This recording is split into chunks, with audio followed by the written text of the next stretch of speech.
Let's turn boring lollipops into cute little ghosts with this easy DIY. I think they make perfect little treats to hand out at school or at a party. First, print out the cute ghost tags you'll find for free on the blog, and you'll get all 3 tags because, well, you're clearly awesome and deserve the full set. Once you've got them cut out, punch a hole at the top. Now let's make our ghosts. You'll need 2 square tissues. The first one you'll cut in quarters, and this will help double up the layers so the lollipop color doesn't show through. You'll place one of those quarter pieces on top of the second tissue, then pop your lollipop in the middle and wrap it all up.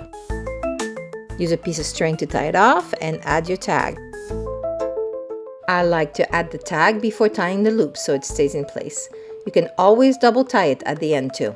Use a Sharpie to make eyes or eyes in the mouth. Be careful with a Sharpie though. Go easy on it because the ink tends to bleed. And there you go, cute little ghost treats. They're quick, they're fun, and you'll love seeing how excited everyone gets when you hand them out. If you enjoyed my video, please subscribe to my channel and visit my website for party printables, party tips, and tons of freebies. See you there!